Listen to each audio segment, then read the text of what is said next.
Hello, everybody, and welcome back to week 2 of the Rivalry Cup Show. We tell Trevor about football all day, all the time. We're going to get through this episode quick because we have some special stuff at the end. And I'm so sorry that I'm getting this out to you late because that only looks worse and maybe will derail Joey in the future. But I don't want to say any surprises. But let's get into the matchups where we start with my matchup. Week 2, people call this rivalry week. Not every matchup's a rivalry, but some of them are. We start with the Legion of Steen versus the Mensch Mob. Not so much a rivalry, but we call this the Mets Bowl, the Mets-Jets Bowl. Maybe it's just the Mets Bowl these days. I don't know. But Justin Fields was a bad start this week. He got 3 for 11, gets hurt, fumble. Not like Spencer had much going with his quarterback on their side, but hey, with Spencer's weekend, he was down in Nashville for the bachelor party. I have some comments on that from some few little stories I heard, and we'll get to that in a moment. But Spencer, I mean, you put up 100 points and you beat me. 83 is fucking atrocious. Those wide receivers I was all jazzed about after week 1. Kind of Harrison Wilson probably did what you guys expected.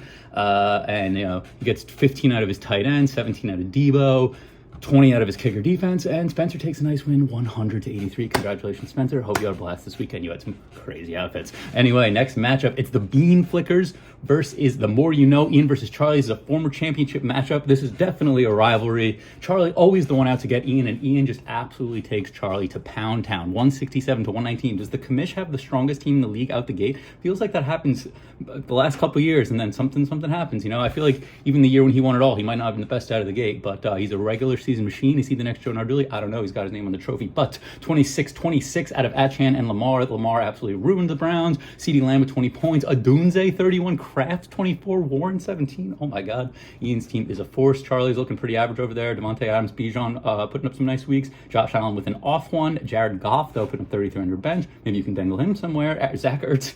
Zach Ertz has had 2 good weeks in a row. That guy might be a starting tight end somewhere. Because Tyler Warren seems all right. But Charlie, 119 and a loss.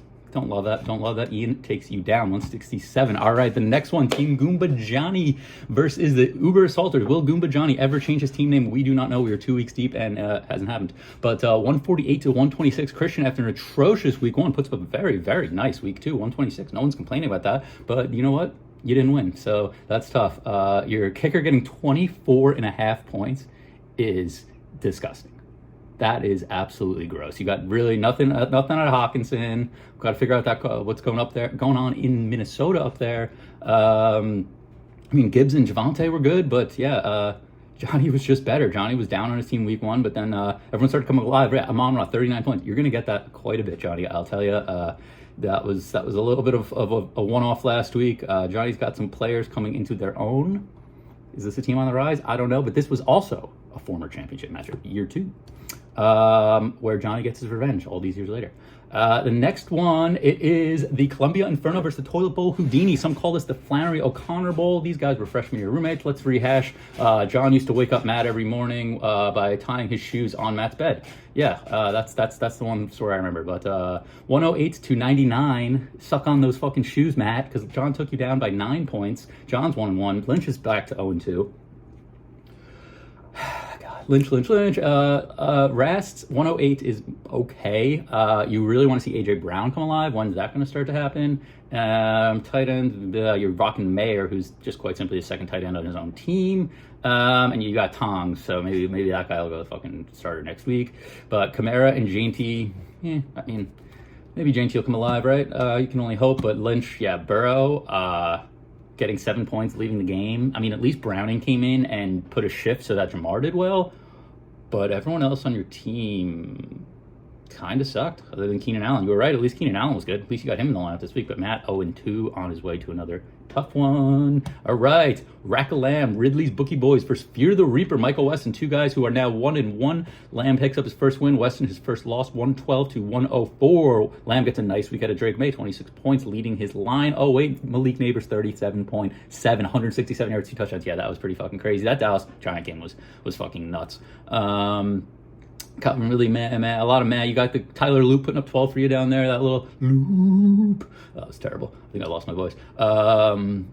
Kenneth Walker, 2.3 out of Derrick Henry. That was tough. I don't know what the fuck was good with him, Mike. I really don't. It was just like, that was all the Browns were trying to do was stop Henry, and they were successful, but they lost 41-17. So sucks for you fantasy-wise, but the Ravens took them to Pound Town. We got James Ortiz. We got Tony Marullo. We got I don't know if this one has a name, you can infer what you want, but hey, these are two guys who have lost the league twice, so let's just stick with that. Ortiz rolling, 122, 2-0. Tony, only 96 points. Horses don't stop, they keep going. Dumbest fucking name. It might be worse than Team Gumachami. I don't know. But Ortiz just juice, man. Mahomes, Saquon, at JSN. I mean, Kyron only had 10 points. Chuba, 18.7, I play Ortiz next week, and I gotta say, I'm not too excited. This team needs to get injured.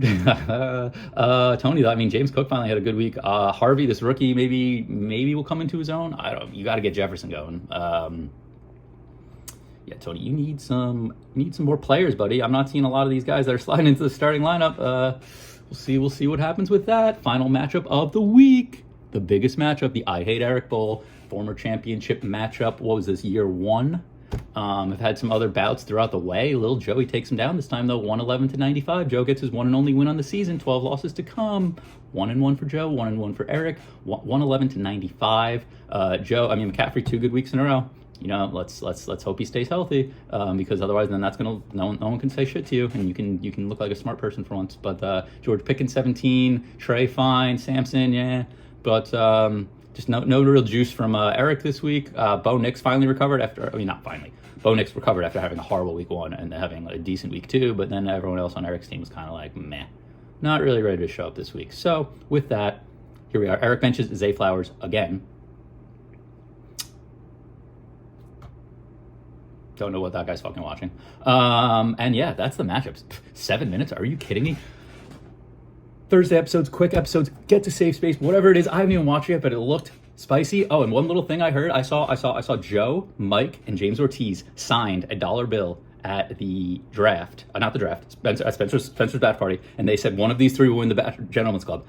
Except I heard that you 3 were the fucking pukey boys, the fucking pookie poppy pukey boys. You 3, you fucking sick fucks. So that's what you're gonna do. That's why you all signed the dollar, you stupid fucks. None of you are gonna win it. All right, send it to you guys. Bye. Thanks.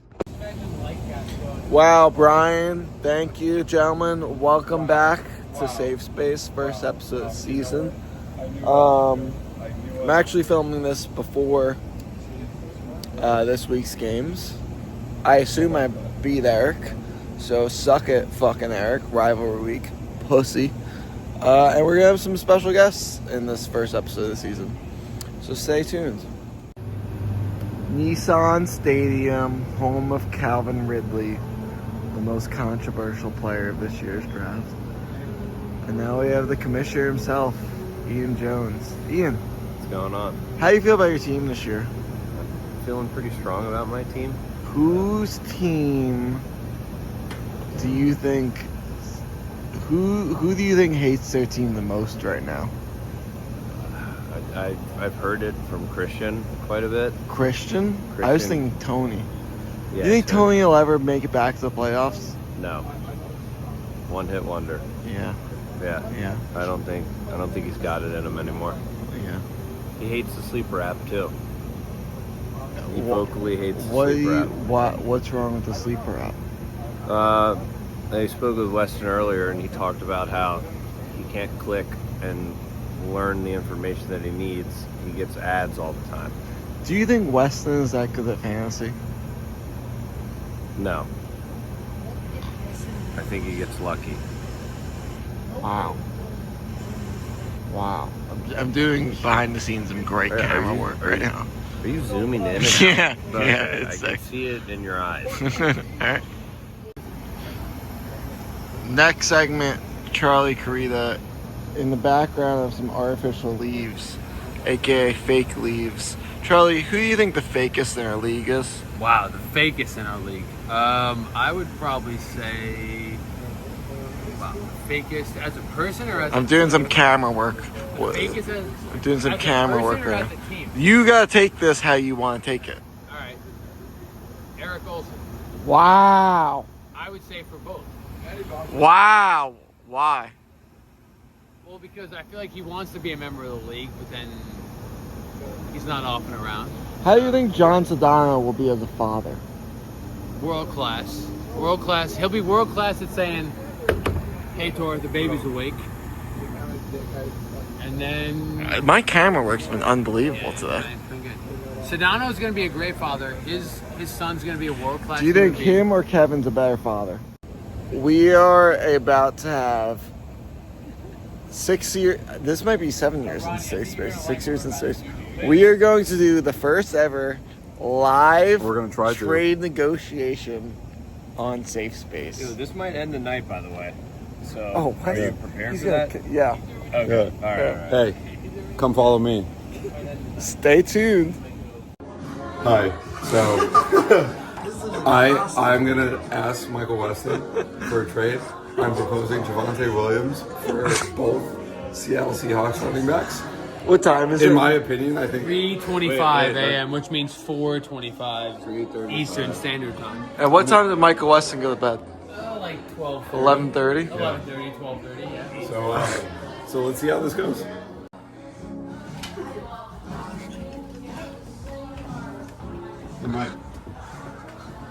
Hey Mike. Javonte Williams for both the Seattle Seahawks running backs right now. I'm doing a trade. Shut up. What the hell? What do you say? Yes or no? All right. I tried. Didn't want to.